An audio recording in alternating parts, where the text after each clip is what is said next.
Welcome students again in English poetry of class 12th.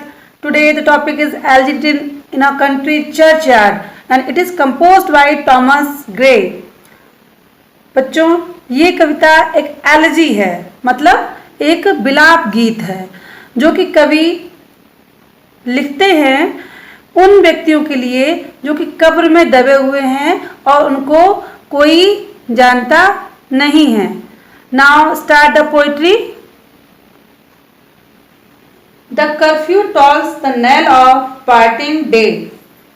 Curfew संध्या के समय church में बजती है घंटी, टॉल्स बजती है, knell of a parting of a day, knell जो कि अंतिम घंटी होती है दिन की विदाई की. तो चर्च में अंतिम घंटी विदाई दिन की विदाई की बज चुकी है. The lowing herd wind slowly over the lea, और लोइंग रभाते हुए हर्ड्स कैटल्स वेंड जाते हैं स्लोली धीरे धीरे ओवर द ली ग्रासलैंड, मतलब ली मतलब चरागाह. तो रभाते हुए पशु धीरे धीरे चरागाह पर चल रहे हैं. द प्लोमैन अर्थात किसान होमवार्ड घर की तरफ प्लॉट्स चलते हैं हिज बियरी वे बड़े थके हुए कदमों से. तो किसान थके हुए कदमों से घर की तरफ बढ़ रहे हैं. And leaves the world to darkness and to me, और कवि कहते हैं बड़ी निराशा से कि आप सभी लोग लीव मुझे छोड़ देंगे इस संसार में जो कि किससे भरा हुआ है, अंधकार से, और मैं और अंधकार ही केवल रह जाएगा. Second stanza now.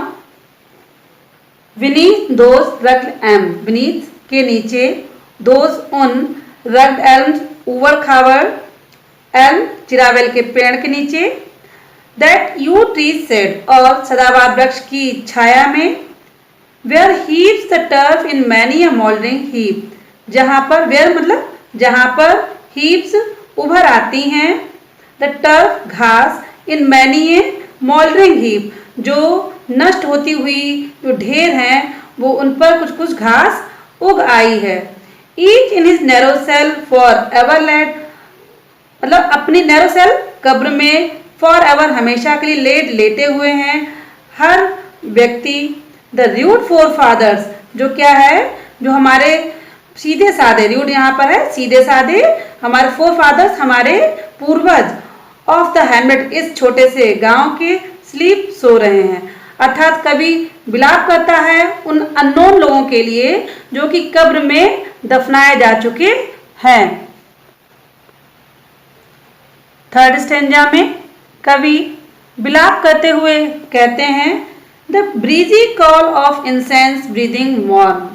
Breezy call मतलब जो बहुत ही सुखद और अच्छी मन को लुभावने वाली हवा और फूलों से सुगंध से भरा हुआ जो वातावरण है सुबह का, ये सब, और स्वॉलो ट्विटरिंग अवाबिल पक्षी जो एक होता है उसकी चहचहाने की आवाज़ जो कि अपने अपने स्ट्राबिल सेड, स्ट्राबिल जो घास फूस से बने उनके घोंसले हैं उसमें वो अपनी चहचहा रहे हैं उनकी आवाज़ें भी. द कॉक सिल्क क्लैरियन, और जो कहा जाता है मुर्गा जब बांग देता है तो वो लोगों को उठाता है. द कॉक सिल्क क्लैरियन जो मुर्गे की तेज जगाने वाली दी गई आवाज़, और द इकोइंग हॉर्न और जो बहुत ही शोर शराबा करने वाले जो वाद्य यंत्र होते हैं वो.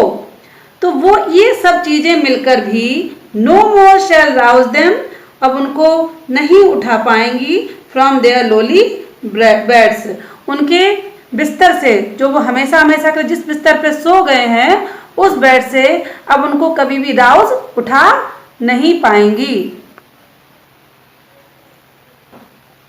फोर्थ स्टैंजा में कवि कहते हैं कि let not ambition mock their useful toil. कवि का तात्पर्य है कि एम्बिशन से कहने का अर्थ है उनका जो बहुत ही महत्वाकांक्षी लोग हैं उनको मजाक नहीं बनाना चाहिए. मोक मीन्स मजाक बनाना नहीं चाहिए. देयर यूजफुल टॉयल जो उनका बहुत ही उपयोगी, यूजफुल उपयोगी, टॉयल हार्ड वर्क उन्होंने कठिन परिश्रम करते रहे, जो व्यक्ति इन कब्रों में दबे हुए हैं उनके कठिन परिश्रम का उन्हें मजाक नहीं बनाना चाहिए।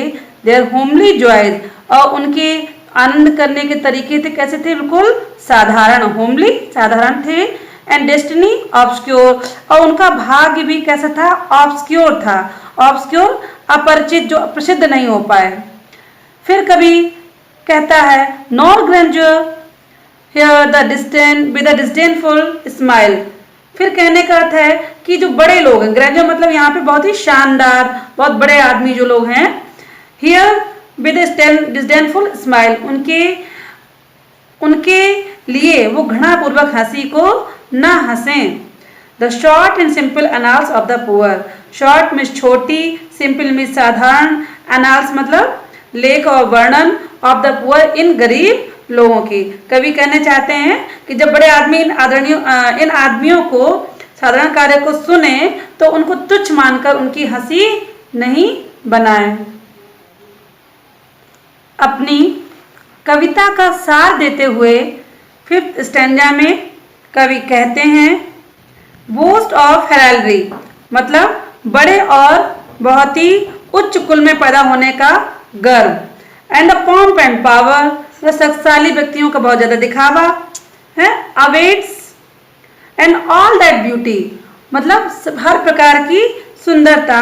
All that wealth ever gave, जो भी उनके पास आधिपत्य में संपत्ति है, वो सभी चीजें awaits alike the inevitable hour, तो वो सभी एक समान मृत्यु को प्राप्त हो जाती हैं। अलाइक एक तरह से ही। The path of glory lead but to the grave.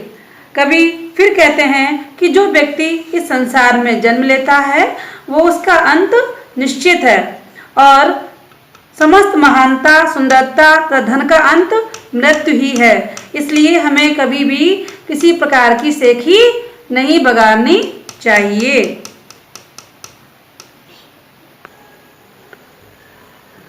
बच्चों, ये आपको पोएम अगर ठीक से समझ में आई हो तो लाइक करें, चैनल को सब्सक्राइब करें और प्रेस द बेल आइकॉन। इसके साथ बच्चों, ये पोएम जो आपकी है फुल ऑफ पर्सोनिफिकेशन है। Most important example from this poem of personification is in the 4th stanza, let not ambition mock their useful toil. So with this poem you may learn personification. So learn the definition of personification today.